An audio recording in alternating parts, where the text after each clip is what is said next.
नमस्कार, मी सौरभ कोरटकर. माझा महाराष्ट्र माझाची जबाबदारी आमच्या खास कार्यक्रमात आपल्या सगळ्यांचं स्वागत. रोज कोरोनाबद्दल आणि त्या विषयाशी संबंधित वेगवेगळ्या विषयांबद्दल आपण बोलत असतो. विविध विषयांबद्दल आपल्या तज्ञांकडून सुद्धा आपण जाणून घेतोय.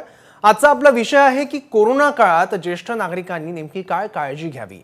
तर याच विषयावर आपल्याला बोलायचं आहे आणि या विषयाशी संबंधित सर्व शंकांचं प्रश्नांचं निरसन करण्यासाठी तुमचे प्रश्न देखील तुम्ही आम्हाला फेसबुकच्या माध्यमातून विचारू शकता.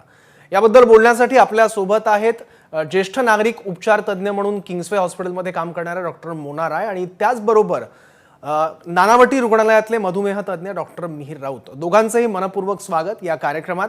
मी या कार्यक्रमाची सुरुवात डॉक्टर मोना राय यांच्यापासून करतो. डॉक्टर मोना राय, तुम्ही स्वतः ज्येष्ठ नागरिक उपचार तज्ञ आहात. कोरोनाच्या दोन्ही लाटा तुम्ही बघितलेल्या आहेत. कोरोना हा ज्येष्ठ नागरिकांसाठी सर्वात जास्त धोकादायक असल्याचं बोललं जात आहे. तुमचं याबद्दल काय मत आहे?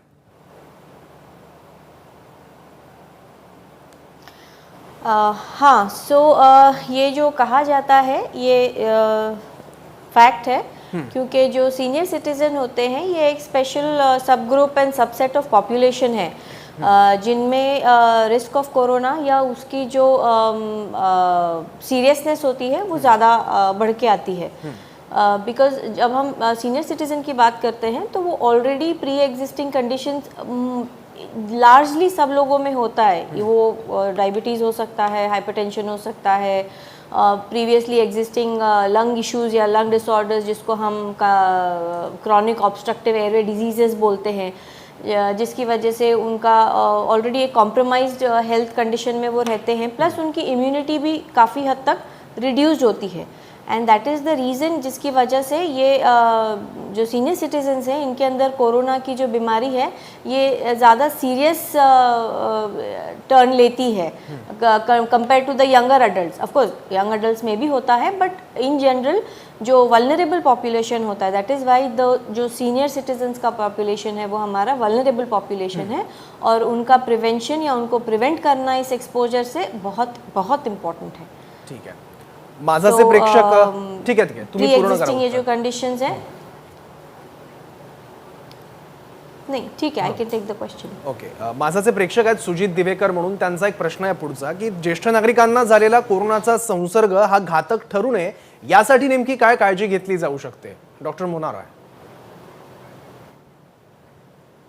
जी, जैसे ही आपको फर्स्ट सिम्टम्स फील होते हैं, सोरनेस ऑफ थ्रोट है या फीवर है या खांसी है, और बिकॉज एल्डरली पॉपुलेशन में कभी कभी हो सकता है कि बहुत टिपिकल सिम्टम्स ना होते हुए कभी कभी डिलीरियम हो जाता है या कहीं कन्फ्यूजन स्टेट आ जाती है.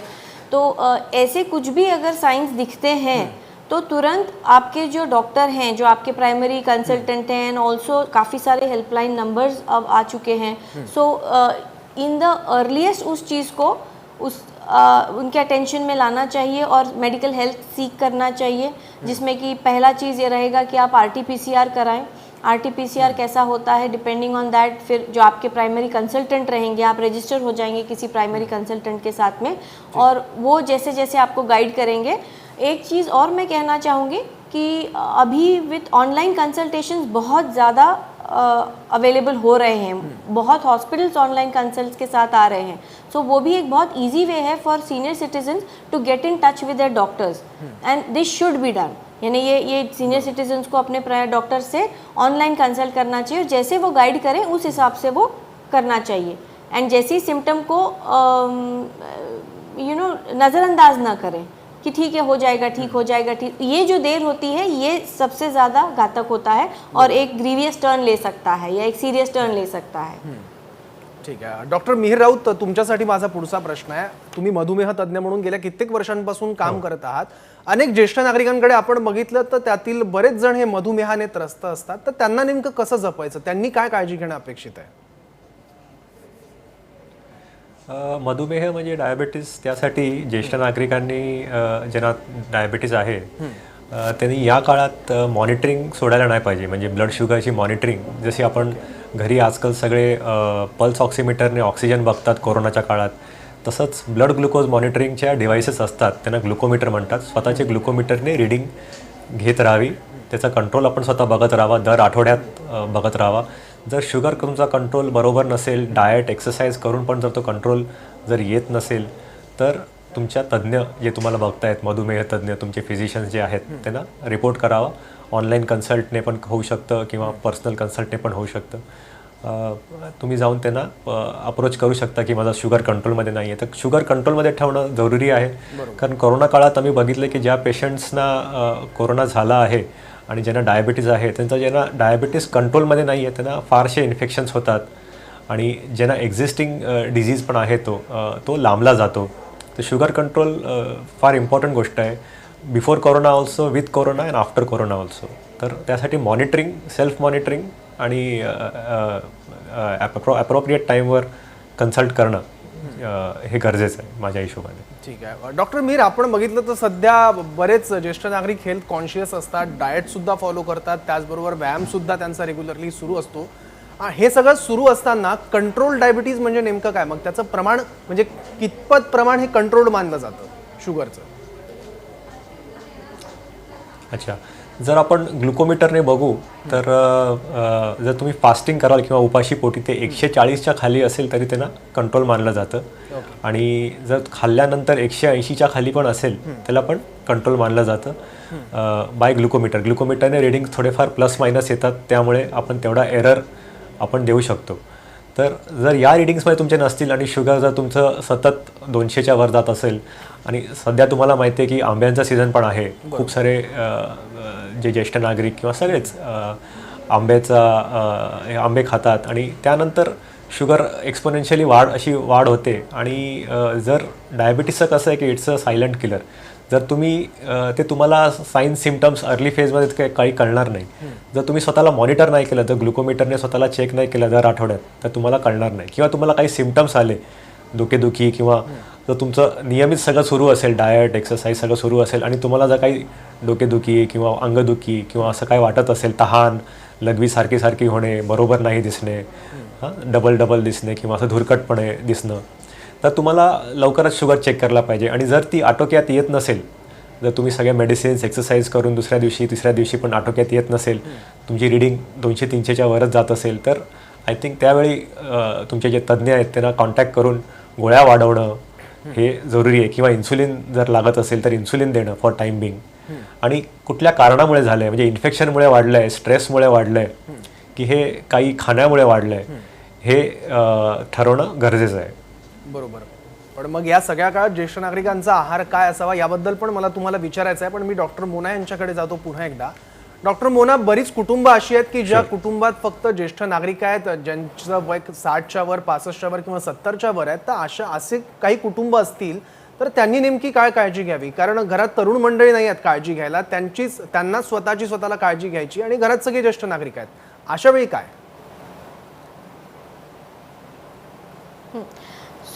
ऐसा बहुत देखा जा रहा है कि जहाँ पे सीनियर सिटीजन्स अकेले रह रहे हैं और इसके लिए एक छोटा सा, जैसे ये कह रहे थे डॉक्टर साहब अभी, कि एक किट रहे जिसमें पल्स ऑक्सीमीटर रहे, थर्मामीटर रहे, बीपी मशीन रहे और ग्लूकोमीटर रहे, जिसे सेल्फ मॉनिटरिंग करते रहें.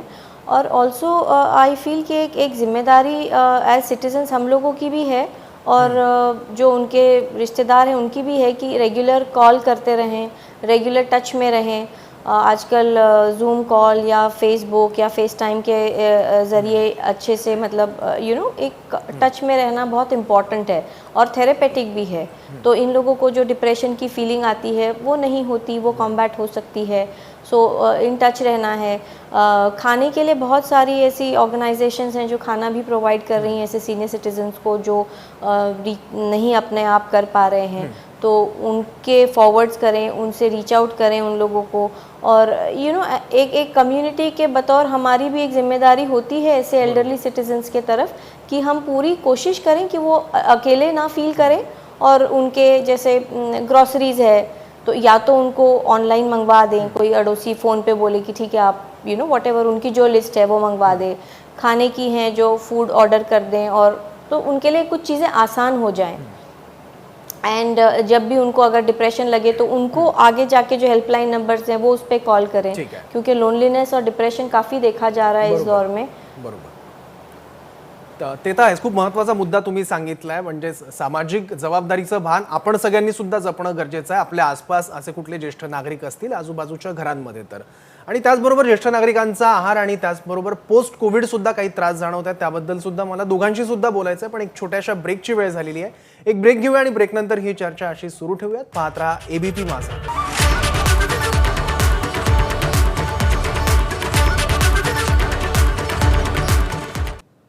ब्रेकनंतर आपल्या सगळ्यांचं स्वागत. कोरोना काळात ज्येष्ठ नागरिकांनी काय काळजी घ्यावी या विषयाबद्दल आपण बोलतोय. आपल्या सोबत आहेत नागपूरच्या किंग्सवे हॉस्पिटलच्या ज्येष्ठ नागरिक उपचार तज्ज्ञ डॉक्टर मोना राय आणि त्याचबरोबर मधुमेह तज्ज्ञ डॉक्टर मिहिर राऊत. डॉक्टर मिहिर, कोरोनाच्या काळात असेल किंवा जनरली सुद्धा ज्येष्ठ नागरिकांचा आहार नेमका काय असावा? कारण बऱ्याचदा डायबेटिक पेशंट्सना असं सांगितलं जातं हे खाऊ नका ते खाऊ नका आणि मग त्यांची काही खायचीच इच्छा उरत नाही. तर ज्येष्ठ नागरिकांनी खावं काय? आता जर ज्येष्ठ नागरिकांना जर डायबेटीस असेल तर लो कार्बोहायड्रेट डाएट हे आजकाल सांगितलं जातं. पण रोजच्या डाएटमध्ये कार्बोहायड्रेट्स असतात, म्हणजे राईस, रोटी, ब्रेड्स किंवा बटाटे आपण जे घेतो हे कमी प्रमाणात घ्यावे. जास्त प्रमाणात आपण सॅलड त्याच्या जागी म्हणजे काही तांत्रिक कारणामुळे डॉक्टर मिहिर यांचा आवाज आपल्यापर्यंत येत नाही. आपण डॉक्टर मोना राय यांच्याकडे आपण जाऊयात पुढचा एक प्रश्न घेऊन. डॉक्टर मोना, ज्यांना ज्येष्ठ नागरिकांना कोरोनाची लागण होऊन गेलेली आहे, जे बरे झालेले आहेत, पण तरी सुद्धा अनेकांना काही पोस्ट कोविड त्रास जाणवतोय, तर हे त्रास नेमके कोणकोणते जाणवू शकतात आणि त्याच्यावर उपाय काय आहेत नेमके? ये जनरल एक पैटर्न पोस्ट वायरल इसमें होता है जहाँ पेशेंट्स को वीकनेस होती है. प्राइमरीली वीकनेस की ही फीलिंग ज़्यादा रहती है और बिकॉज ये जो वायरस है ये लंग्स को अफेक्ट करता है तो खांसी कुछ दिन तक चलती है. तो ये वीकनेस थोड़ा समय तक चलता है जिसका हम कॉम्बैट कर सकते हैं इसको अच्छे पोषण से, लाइट एक्सरसाइज, ध्यान, प्राणायाम एंड थोड़ा पेशेंट रहें. रिकवरी होती है, धीरे धीरे करके रिकवरी की तरफ हम बढ़ते हैं. समय लगता है, महीने भर से करीब 4 से 6 हफ्ते तक लग जाते हैं. तो बट होता है, gradual slow but happens. Doctor Mona, आपण जसं वय वाढत जातं तसं हळूहळू रोगप्रतिकारक क्षमता, शक्ती सुद्धा कमी होत जाते. त्यामुळे ज्येष्ठ नागरिक वेगवेगळ्या आजारांना लवकर बळी पडतात, वेगवेगळ्या आजाराची लागण त्यांना लवकर होते. तर ज्येष्ठ नागरिकांनी स्वतःची रोगप्रतिकारक शक्ती वाढवण्यासाठी काय करणं अपेक्षित आहे? हाँ, इस समय देख रहे होंगे कि काफ़ी ज़्यादा विटामिन सी प्रिस्क्राइब किया जा रहा है, विटामिन डी प्रिस्क्राइब करते हैं और जिंकोविट के. तो ये सब कैसे ये इम्यूनिटी को हेल्प करते हैं, एनहांस करते हैं. तो ये रेगुलर खाते रहें और इसमें जैसे प्राणायाम इज़ अ गुड वे और इम्यूनिटी को बढ़ाने के लिए अपना डाइट अच्छा रखें. ये सबसे आपकी इम्यूनिटी बढ़ती है. एक गुड बैलेंस डाइट होना इम्पॉर्टेंट है. ये आपको हेल्प करता है आपकी इम्यूनिटी ठीक रखने में. हल्दी का थोड़ा सा इसमें, बहुत ओवरडू भी मत कीजिए. कुछ लोग बहुत ओवरडू कर लेते हैं, चीज़ों को ओवरडू ना करें, लेकिन कुछ कम प्रमाण में हल्दी है, तुलसी है. तो हमारे हर्ब्स इतने सारे हैं जिनकी बहुत अच्छी जिसमें गुण है, वो खाएं. ठीक है, उसका सेवन करें, वो हेल्प करेगा. एंड पॉजिटिविटी सबसे बड़ी चीज़ है. एक पॉजिटिव माइंडसेट सबसे बड़ा हेल्प करने वाला चीज़ है ये डिजीजेस में. बरोबर. डॉक्टर मिहिर पुन्हा एकदा कनेक्ट झालेले आहेत. डॉक्टर मिहिर, नॉन डायबेटिक आणि डायबेटिक दोन्ही पेशंटसाठीचा आहार काय सांगाल तुम्ही थोडक्यात? ओके, सर डायबेटिक्समध्ये मी सुरू करतो. तर डायबेटिकवाल्यांना लो कार्बोहायड्रेट डाएट हे फार गरजेचं आहे. लो कार्बोहायड्रेटमध्ये चपाती, बाकी रोटी आपण जे घेतो, भात, बटाटे ह्यांचं प्रमाण थोडं कमी ठेवावं. ब्रेड, मैद्याचे प्रोडक्ट्स ह्यांचं प्रोडक्ट थोडं कमी ठेवावं. गोड गोष्टी ज्या आहेत त्या कमी कराव्या. बाकी आणि रेग्युलर डाएट आणि एक्सरसाइज हे गरजेचं आहे. बाकी आज आपण बघतो की खूप सारे पेशंट्स गूळ, मध हे पण गोष्टी घेत असतात, डायबेटिक स्पेशली. तर त्या पण गोष्टी कमी कराव्या. ओके, तर डायबेटिकसाठी तर हे आहार आहे. बाकी नॉन डायबेटिकने जास्त फ्राईड किंवा अशा गोष्टी पण अवॉइड कराव्या. डायबेटिकने पण अवॉइड कराव्यात, पण नॉन डायबेटिकने पण, ज्यांना डायबिटीस नाही आहे त्यांनी फ्राईड किंवा जास्त गोड गोष्टी पण थोड्या कमी प्रमाणात घ्याव्यात. कारण आजकाल असं प्रॉब्लेम आहे की आपलं बाहेर चालणं फिरणं ॲक्टिव्हिटी कमी झालेली आहे. त्यामुळे आपण डाएटकडे सगळ्यांनी जर हा आहार जर घेतला, म्हणजे कार्बोहायड्रेट कमी घेतले, तर त्यात काय प्रॉब्लेम नाही आहे. ज्येष्ठ नागरिकांसाठी हे चांगलंच आहे, हेल्दीच आहे. त्यांना बाकीचे रोगराई होणार नाही. म्हणजे कोलेस्ट्रॉल प्रॉब्लेम किंवा हायपरटेन्शन हे पण लो कार्बोहायड्रेट डाएटने आपल्याला टॅकल करता येईल. डॉक्टर मीर, असे सुद्धा काही ज्येष्ठ नागरिक आहेत की ज्यांना रक्त पातळ होण्याच्या गोळ्या घ्याव्या लागत आहेत, तर या गोळ्या सुरू असताना त्यांनी लस घ्यावी का मग? हो, ते लस घेऊ शकतात. कार्डियक पेशंट्स आहेत त्यांना ब्लड थिनर्स सुरू असतात, पण त्यांना काही कॉन्ट्राइंडिकेशन नाही आहे, ते लस घेऊ शकतात, त्यात काही प्रॉब्लेम नाही. ठीक आहे.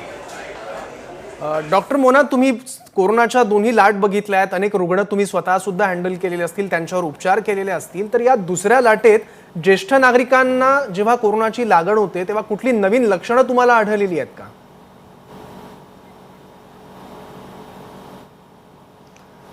जैसे मैंने पहले भी कहा, जो एक हमारा जो एल्डरली पॉपुलेशन का सबसेट है, इनके अंदर ऑलरेडी उनकी इम्यूनिटी जो रहती है वो कम इसमें काम कर रही होती है, तो ये जो प्रेजेंट करते हैं तो कई बार बहुत अटिपिकल वे में भी प्रेजेंट कर जाते हैं. जो रेगुलर फीवर होना चाहिए, जो नॉर्मल यंग अडल्ट जिस तरीके से फीवर जिसके शरीर में आता है वो एक अच्छा रोबस्ट इम्यून सिस्टम रहता है तब कर पाता है, लेकिन एक इम्यूनो कॉम्प्रोमाइज या लो इम्यूनिटी का पर्सन रहता है, उसको वो फीवर लाने में भी समय लगता है, या बॉडी उतना जल्दी बिकॉज उसका इम्यूनिटी स्लो होता है वो नहीं कर पाती है.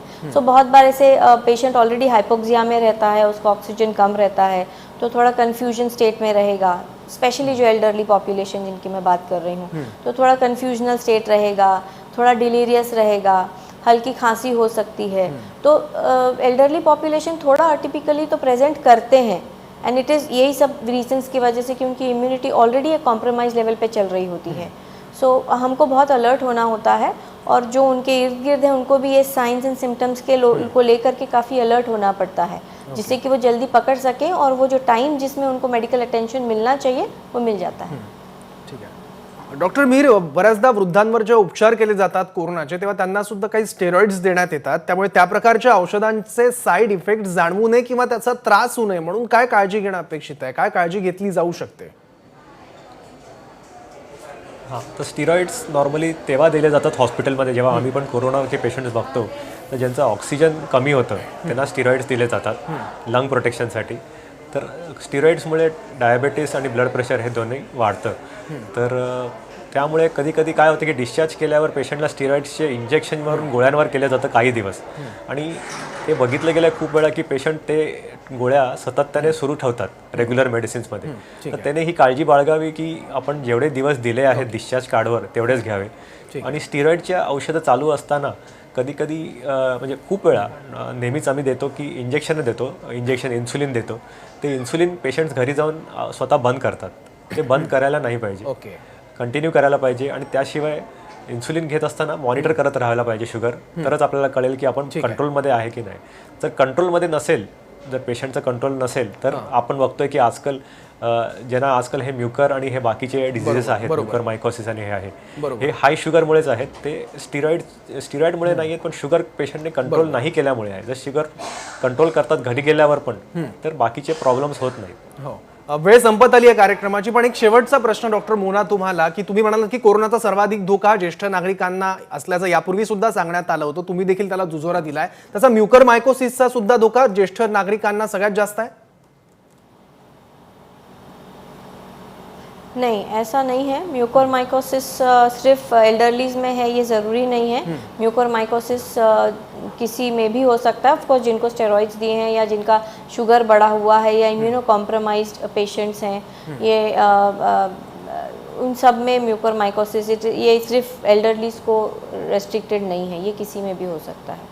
ठीक आहे. धन्यवाद डॉक्टर मोना राय आणि डॉक्टर मिहिर राऊत, तुम्ही तुमची महत्त्वाची वेळ दिलीत, कार्यक्रमात सहभागी झालात आणि अत्यंत सोप्या भाषेत ही सगळी महत्त्वाची माहिती माझ्या प्रेक्षकांपर्यंत पोहोचवलीत, त्याबद्दल. माझा महाराष्ट्र माझी जबाबदारी या कार्यक्रमात आपण वेगवेगळे विषय रोज घेत असतो, त्यामुळे माध्यम म्हणून आमची सुद्धा एक जबाबदारी आहे की योग्य माहिती, खरी माहिती, तुमच्यासाठी महत्त्वाची माहिती तुमच्यापर्यंत पोहोचावी, आणि या तज्ज्ञांच्या माध्यमातून आम्ही ती तुमच्यापर्यंत पोहोचवत असतो. तर आज या कार्यक्रमात वेळ झाली इथेच थांबण्याची, पण उद्या माझा महाराष्ट्र माझाची जबाबदारी आपल्या कार्यक्रमाचा विषय काय असेल तो बघूयात. कोरोना काळात मानसिक आरोग्य नेमकं कसं जपावं हा आपला विषय असेल, आणि त्याबद्दल बोलण्यासाठी तज्ज्ञ देखील आपल्या सोबत असतील, त्यामुळे पाहायला विसरू नका उद्या दुपारी 4:30 वाजता. एबीपी माझा, उघडा डोळे बघा नीट.